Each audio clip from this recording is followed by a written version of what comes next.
Hi, everyone. This is John Daly. I'm here with another episode of the Daily Express. You all may have noticed that I went dark for a few weeks. That was for Thanksgiving and also to deal with some family health issues. But I am back. I've got some interesting new interviews lined up, including with my guest today. He's a lawyer, an investigator, and a former congressional staffer. He works on national security related issues, and he's also a writer. You can check out his columns over at Deseret News and the Dispatch. I'm talking about Clifford Smith. How's it going today, Cliff? Doing great. How you doing today, John? I'm doing great, thank you. Well, thanks for joining me. I know you have a bit of a cold, so I appreciate you fighting through it to be on with me today. Yeah. We've been familiar with each other for a little while now, mostly Mhm. online, but we did meet briefly at the Principal's First event earlier this year in Washington, D.C. I'll be Yeah. returning next year. I was going to ask if you are. I don't know. To be determined, but I certainly appreciated a lot of the speakers there and agreed with the thrust of it. Yeah, it was a great event for sure. It was nice to meet a lot of people I had previously only known through little online avatars. So, yeah, it was pretty cool. Well, Clifford, you wrote an interesting piece last week on how people are increasingly justifying and even romanticizing clearly unjustifiable things like Hmm. violence in the name of grievance. Hmm. We, of course, saw this type of thing after the October 7th, event with campus protests. We saw it during the 2020 summer riots with some in the media and some political leaders. We Hmm. saw it after January 6th. Our Hmm. president-elect has famously referred to the January 6th rioters, some of whom assaulted police officers, as patriots. Hmm. He's even floated pardons for them. But you Hmm. brought up a brand new example in your piece, the murder of Brian Thompson. Can you talk Yeah. about that a bit and kind of lay out your argument? Well, I mean, I guess like a lot of people, I heard that a prominent healthcare executive was gunned down in the streets of Manhattan, and in the public, basically. I mean, I guess it was at night, but in the middle of a busy thoroughway, and I was shocked. I mean, you hear about people dying in New York. Usually, don't hell are people dying that way. And I was even more shocked that almost immediately you saw certain people on social media, and some were probably trolls or bots, and some were not, and even some, media personalities and such. Taylor Lorenz is the one that popped out at me, and but even on a lot on social media, I mean, you even had doctors and people, decrying United Healthcare's service and basically saying some version of either, well, he deserved it, or if not, he deserved it.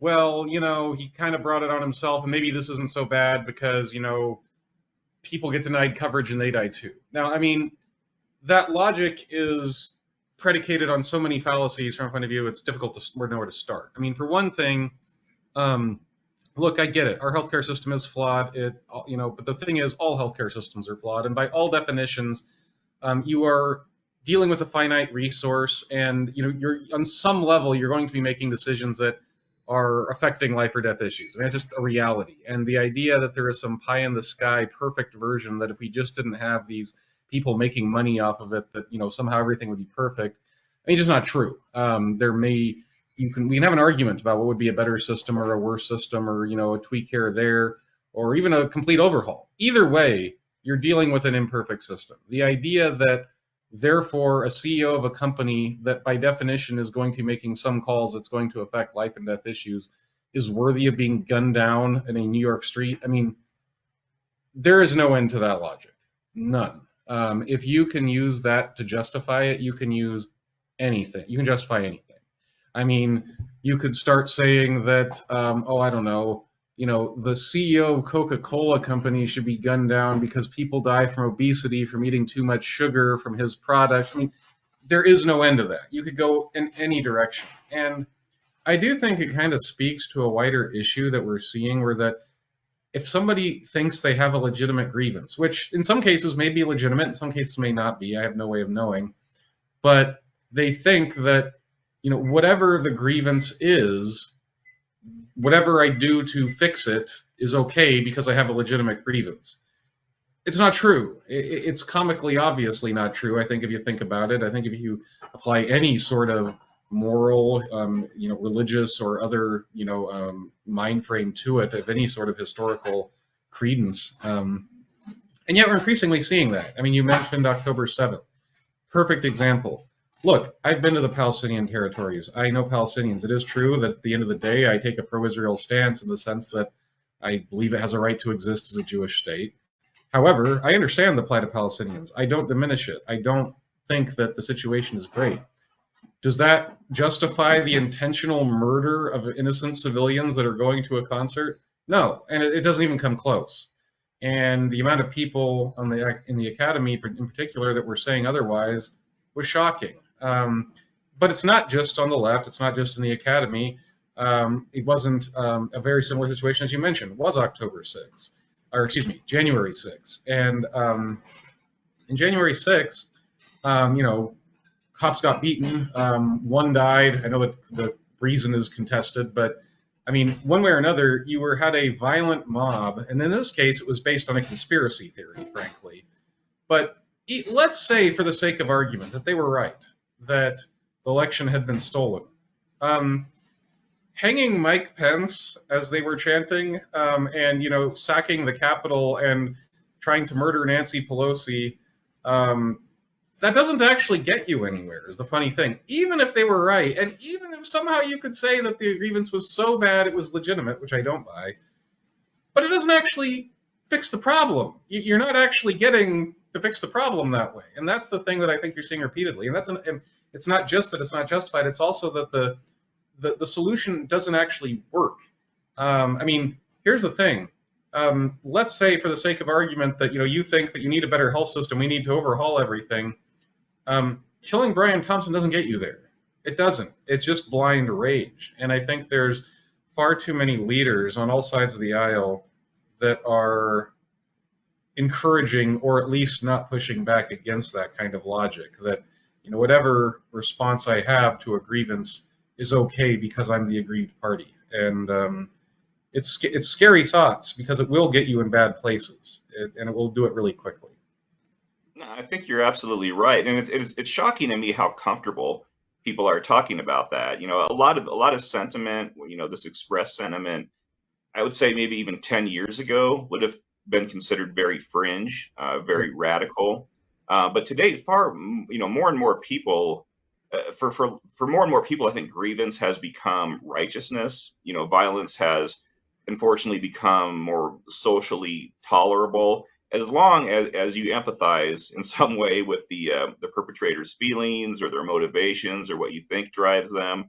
Yeah. Um, yeah, I think it's pretty troubling, and it's always very troubling to me when I see people rationalize these things, because if you can rationalize these things, it just sort of opens the door for all kinds of other things to slowly become socially acceptable. Yeah, I mean, I think that's absolutely true, and I think that's exactly what we're seeing. I think, to a certain degree, it is a rise in identity politics. And the funny thing is, identity politics is usually something that's associated with the left, and with some good reason. I mean, I do think that the kind of identity politics we're talking about does come in part from sort of critical theory, that started with socialism and has morphed into other things. And I do think that's sort of, to a certain degree, in the origin of it.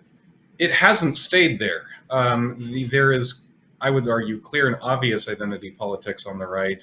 It manifests itself in, sort of nationalist, sometimes religious nationalism, sometimes not, and, in other sorts of forms. Sometimes it's white identity politics, whatever the case may be. Either way, but it does boil down to identity politics, and it boils down to, there is a aggrieved group and a perpetrator group, or, an oppressed group and an oppressor group.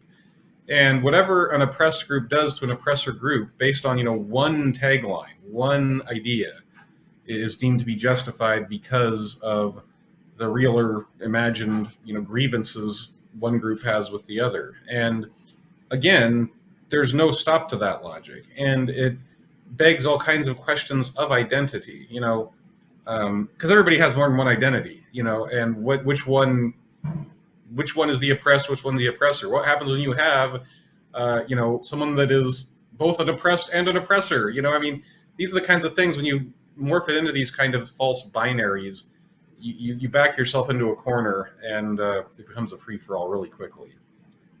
Yeah, yeah, very, very concerning, cultural issue there. Hmm. Switching gears, Cliff, there was a recent piece by Kevin Williamson of the Hmm. Dispatch, very brilliant writer.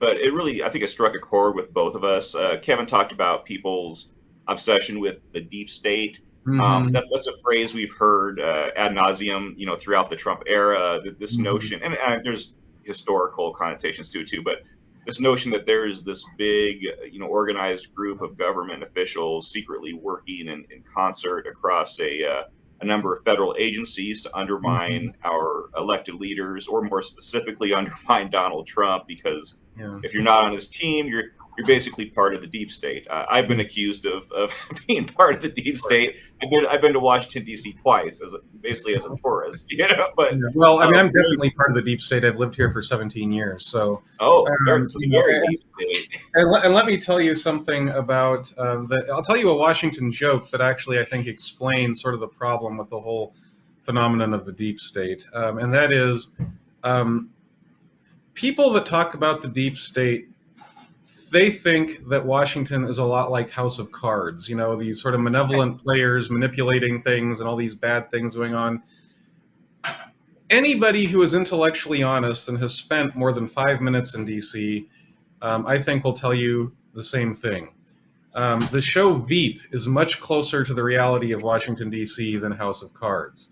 It is simply not true that, let's put it this way, Washington is not capable of that level of competence, let alone secrecy. Even if they wanted to do something like what you described, sort of this, um, you know, web of government bureaucrats and outside people that make things happen, even when Congress and the public or the president or whatever doesn't want them. The idea that they would be that competent, even if they all shared the same interests, is laughable to anyone who has spent more than 5 minutes working in Washington.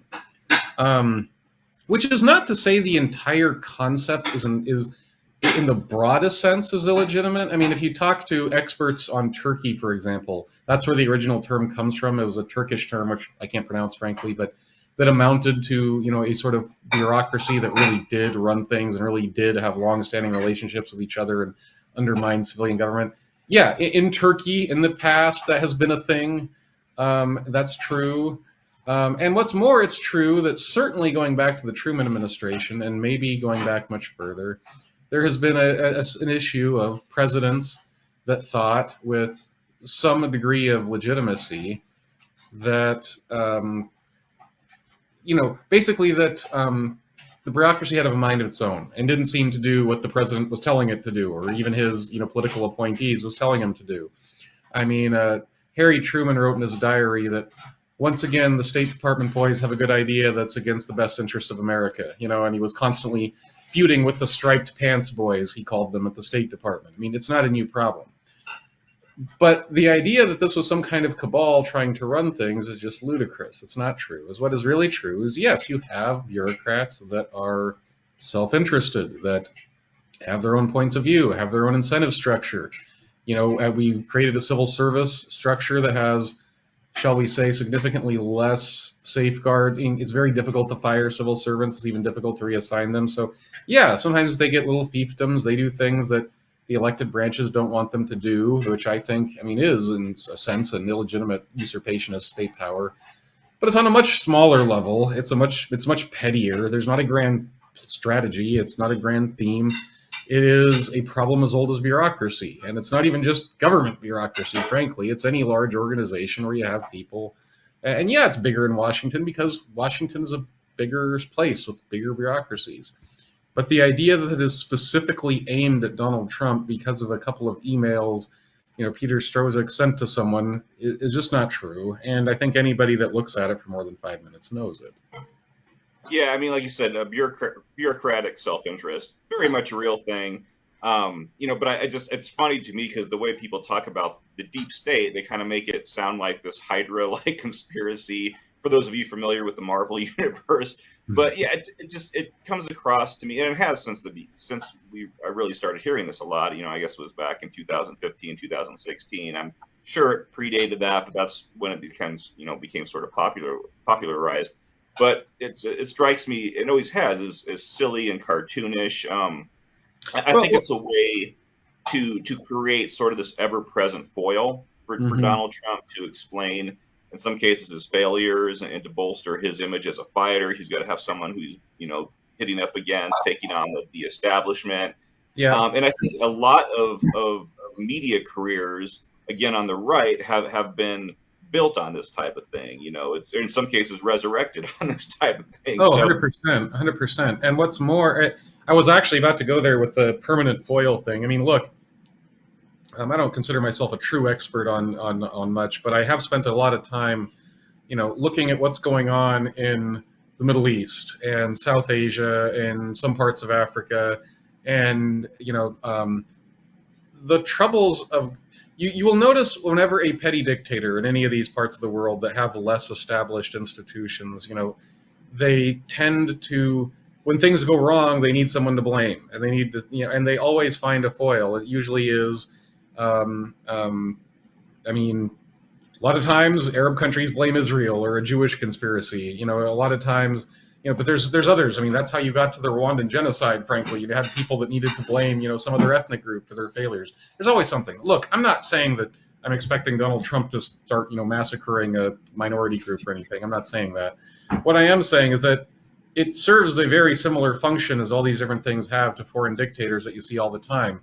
It's an amorphous enemy that is very difficult to find. And the nice thing about an enemy you can't define is that it can never be defeated permanently, but it can always be battled back, and you can show that, hey, look, we won, we beat this, and we beat the deep state. It's very easy because since you can't define it, you can quite clearly explain that you have won or lost, a battle with it and blame it. I almost hesitate to say this, but there was a Christmas party I was at a few years ago where a friend of my parents was asking me about Washington, and eventually started going off on how much they like Donald Trump, and they said the reason was, well, he was fighting the deep state. Which, the funny thing is, I mean, I'd met this person at multiple Christmas parties before, and lovely person. This is the first time I had heard this person mention the deep state or talk about it at all, really. And it struck me at the time this person said it that, this had kind of taken hold. It was this amorphous idea of something they didn't like, which was an easy punching bag. They didn't really know what they were fighting against. And, I kind of get it, nice person, retired, doesn't know everything that's going on and sort of gets only tidbits of information. And I get how it gets started, but it doesn't lead anywhere good. no, and I think it's funny. I think we'll be hearing more of that term even because I don't feel like Trump and MAGA world can really blame, one of their favorite, in addition to deep state was the Never Trumpers, the Mhm. Rhinos. Those people are all gone now. They never, Yeah, at least they're not in government anymore. I mean, Cheney's gone, Kinzinger, Romney's on his way out, yeah. McConnell's been, diminished and everything. And I'm like, I don't even know who that is anymore. So yeah, I think we'll be hearing much more about the deep state. But I wanted Yeah. to switch. Oh, go ahead. No, go ahead. No, I was just agreeing with you. Oh, okay. Yeah, no worries. So yeah, I was gonna switch over to another piece you wrote. This one was last summer. It was for Hmm. the Dispatch, Hmm. and hopefully there's not a fire going on over there. Oh, sorry about that. No, I believe that's sorry about that too. I am sitting in a kitchen right now. There's a beeper going off for some stove. Apologies. No worries, no worries. We've had a lot of crazy stuff happen. It's cool. So yeah, you wrote a piece last summer for the Dispatch in which you got into the domestic influence that Iran has within the Hmm. United States, and Yeah. how it's been going on for some time now. I know you're currently working on a more expansive piece on this topic, but Hmm. can you kind of lay out your thesis and explain how Iran is building that influence within our country? I see reports, about it from time to time, but not Hmm. as many as I think it probably deserves. This topic. 100%. So I started working on this issue a few years ago, and the funny thing is I had worked on foreign influence in the United States for years before I started working on it from Iran, and I frankly, even as someone that worked about foreign influence, from um, malign countries, I had incredibly naively assumed that Iran was sanctioned to the hilt and all this kind of stuff. It was very difficult. We didn't have diplomatic relations. We didn't have a lot of commerce, all this kind of stuff. So obviously, I figured Iran influence was minimal. Then I started actually looking at it more closely. Not only is it wrong, it's almost comically wrong, and they have a lot of influence, a lot more than you'd think, and it has real world implications. One of the most interesting things, and this is what I wrote the piece last I think it was July, discussing some of this, was when the director of national intelligence, Avril Haines, came out and said that they had seen actors tied to the Iranian government posing as online activists seeking to encourage protests, even providing financial support for protests over the war in Gaza. Now, I was not personally aware of that fact, but what I basically wrote was,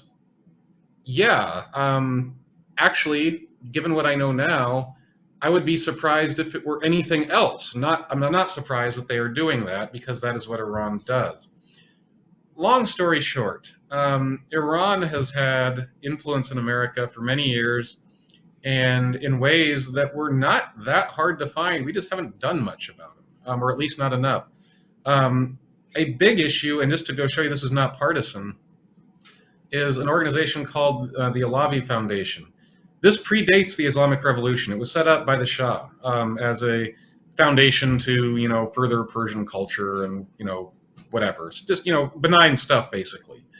But eventually it did fall under control of the Ayatollahs, and Barack Obama and Pete Barra, again, these are not, right-wing radicals, actually went after them for being basically a tool of the Iranian government.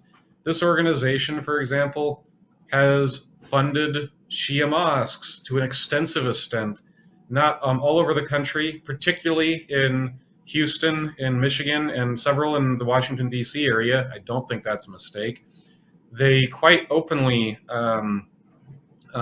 promote regime propaganda. And when I say regime propaganda, I'm not saying this lightly.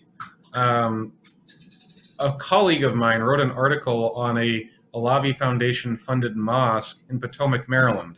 It's within jogging distance of the Capitol. It's like 5 miles. After he published that article, we got sent pictures by Iranian diaspora saying, you don't know the half of how compromised this mosque is. They sent us a picture of children. I'm talking 7, 8, 9 years old, standing around a picture of the Ayatollah Khomeini and singing worship songs, I guess. I don't know what else you would call them. This is the level of propaganda I'm talking about. And it's not just minimized to, it's not just mosques or Islamic institutions either. One thing that I think got far too little attention is that it was revealed just a few days after the election that the Iranians had had a plot to assassinate President Trump. And again, this was Merrick Garland bringing this out. I'm not a big fan of Trump. I absolutely do not want him assassinated, let alone by the Iranians. That would be horrifying to me as an American. It should be horrifying to everybody, period.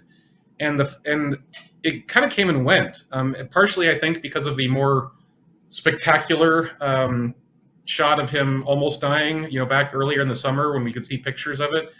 But as bad as a lone nut would have been in assassinating a president, that would have had massive and negative repercussions for not just Donald Trump, obviously, but the country. Let's be honest here. That would start a war. A massive conflict, unlike we've seen in quite a while. But the Iranians apparently reckless enough to do it. George Washington University's program on extremism just put out a report that cited to some of the stuff I've been working on for years, but also piled on a whole lot more and pointed out just how often Iranian assassination attempts have been in the U.S. And they go back to the early 80s. In fact, in the early 80s, one of them was actually successful. It was a regime critic, basically a guy that had worked with the former Iranian regime that lived in U.S. soil, that was a critic of the Islamic Republic after the 1979 revolution. I mean, he was assassinated on his front porch in Maryland, again, not far from D.C. Ahmadinejad, one of the most famous Iranian, civil rights activists, if you want, or human rights activists in the U.S., is a very prominent regime critic. They've tried to kill her a number of times, and George Washington University's report cites a whole bunch more attempts at murdering dissidents and other problematic individuals. This isn't just, but it's also this isn't just Trump or just dissidents either. I mean, John Bolton, Brian Hook, Mike Pompeo. There have been assassination attempts in recent years against all of these people.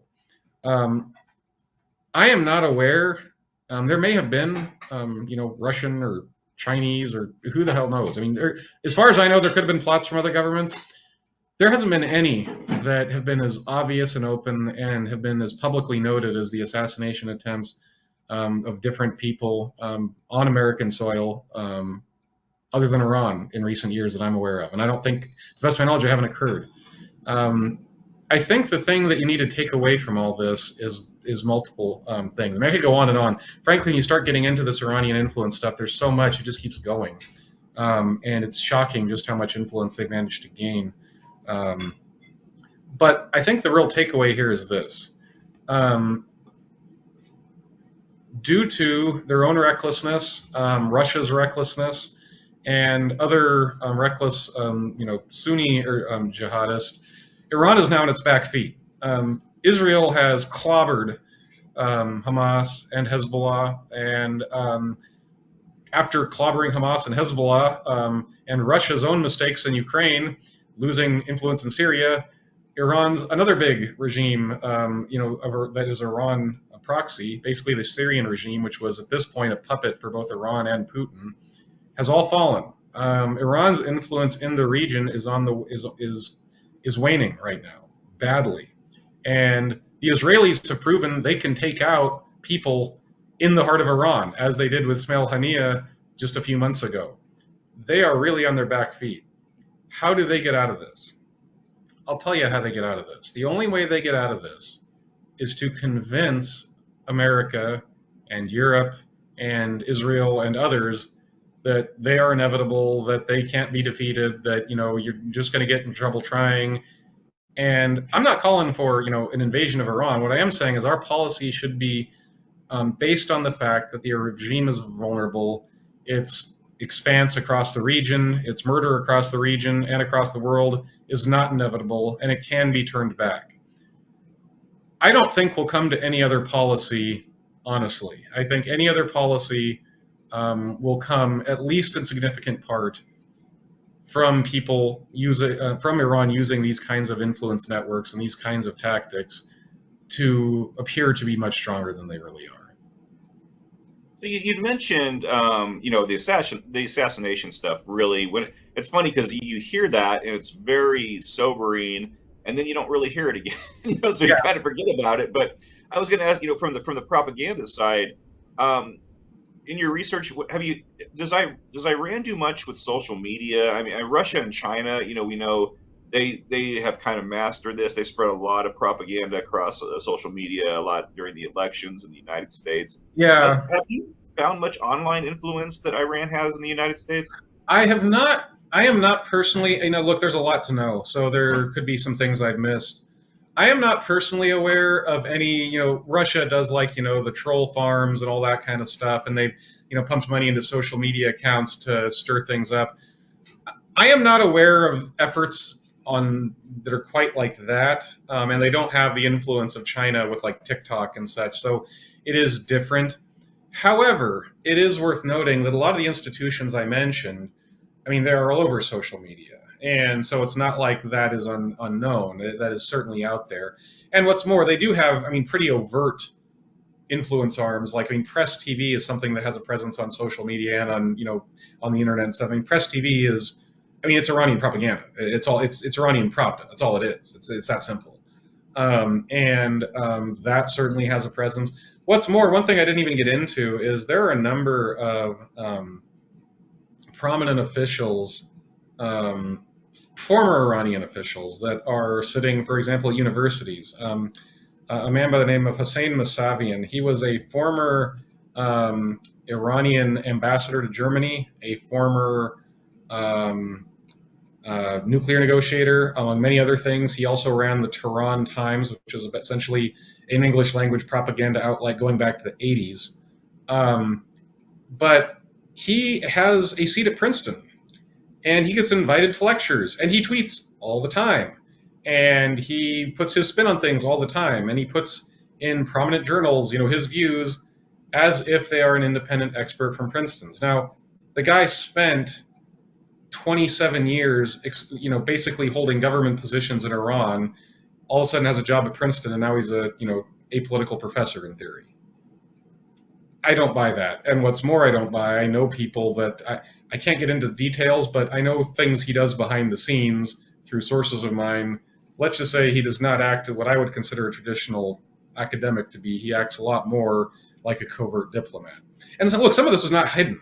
It was front page of the Washington Post that somebody like him was advising the Obama administration during the negotiations over the so-called Iran deal, or JCPOA.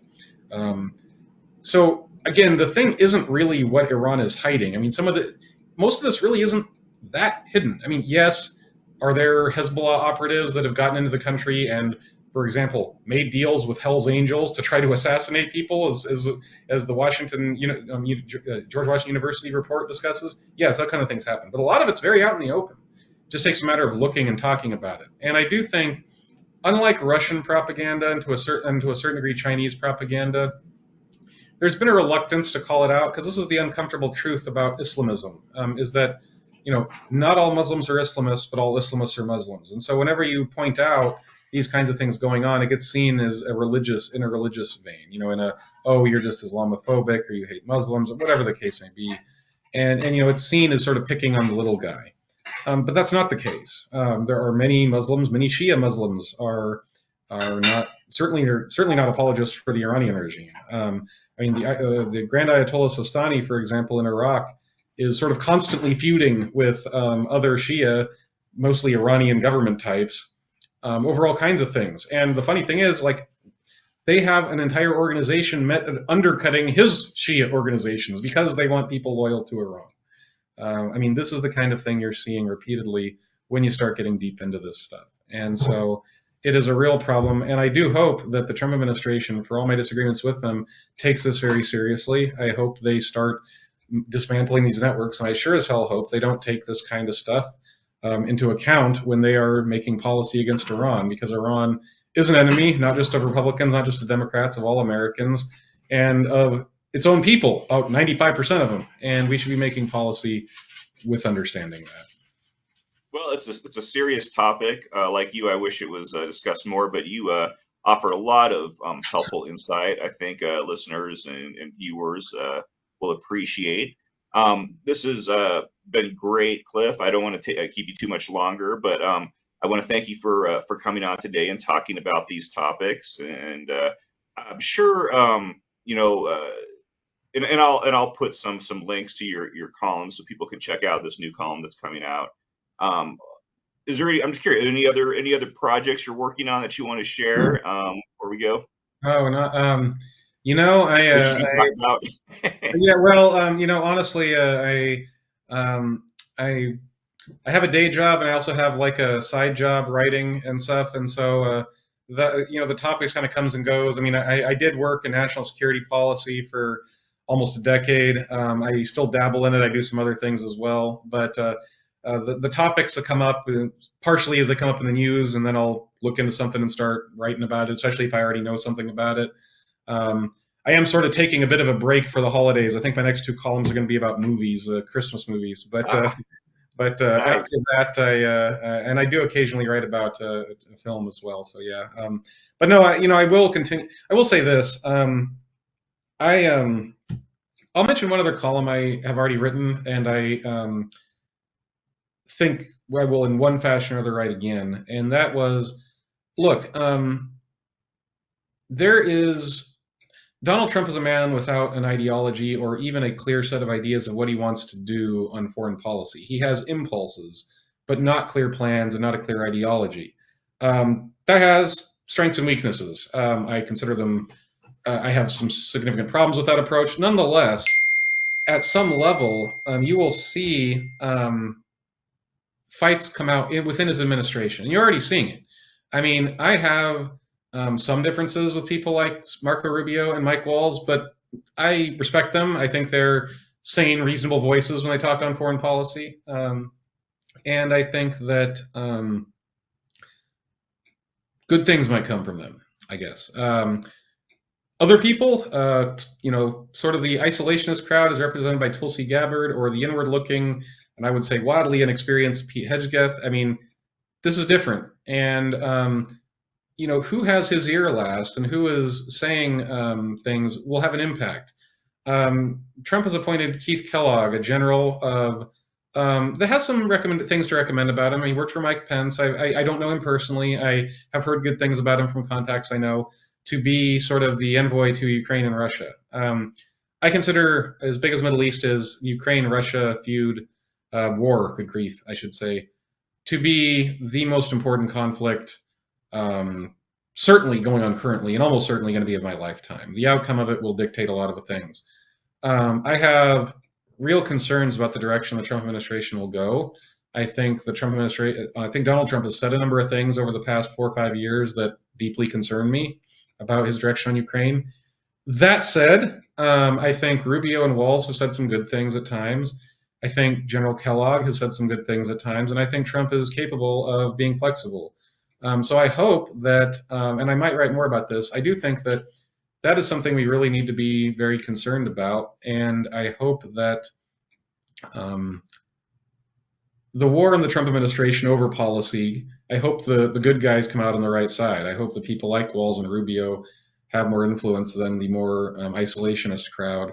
And I do think that will affect an awful lot. And I do intend to keep writing about sort of how important I think it is, not just to Ukraine, not just to Europe, but to America and the whole world, that sort of the ultimate act of, the purest act of aggression we've seen in my lifetime on such a scale is not rewarded with expanded territory, expanded influence, and so on. Absolutely, and it's I guess it's good to be optimistic, right? Hopefully that side wins out. One real quick question I'll end with, since you brought it up, the topic. What's your favorite Christmas movie? Oh gosh, I'm such a huge movie buff. It would be I would struggle to name just one. I'll name two relatively obscure ones, and I won't name. I mean, I love It's a Wonderful Life as much as the next guy, but I love the story of A Christmas Carol, and there are many, many, many great versions of it, and I like several. I'm a huge fan of the George C. Scott version from the 80s, which does not get seen enough. It was actually shot in an English town that was preserved like it was in the 1800s, so it looks great. George C. Scott's fantastic. The rest of the cast is pretty good. I'll also name a very little seen made-for-TV movie from the early 2000s called Silent Night. There's more than one movie with this name. This one I thought it was a horror movie when you said that. I think it's a horror movie. But there's one of those two. This one is stars Linda Hamilton of Terminator 2 and all that, and it is about a German woman and her son that go to their cabin on Christmas Eve, and then some Americans. It's during the Battle of the Bulge, and some American soldiers come into their cabin seeking shelter. She provides it. Then some German soldiers come in and seek shelter, and she has to tell them, okay, but no shooting at the Americans, basically. Long story short, it's about their Christmas Eve together. Before you tell me this sounds like a ridiculous Hallmark fantasy, which it does, it is based on a true story. And the more you look into it, the more shocked you become at just how much of it was true. Do they embellish? Sure. But the gist of it is absolutely true. It is absolutely true that a platoon of Americans got lost during the Battle of the Bulge, wandered into a German cabin, Later, some German soldiers wandered into the same cabin, and rather than kill each other, they sat down and had Christmas dinner. That is an absolute true story. And what's even more, the last survivor of that, both German and American, died in America. The young boy that was part of this story became an American citizen and owned a bakery in Hawaii. He died a few years ago. The last American soldier died in a nursing home in Bowie, Maryland, in the 2000s, just a few miles from where I'm sitting. So that's how true of a story it is. Not only is it true, but it may have happened near you. Fascinating. I'll have to check that out. Well, thanks, Cliff, for coming on the Daily Express, and we'll have to have you on another in the future if you're up for it. Oh, great. It was a lot of fun. Talk to you later, John. Awesome. Take care.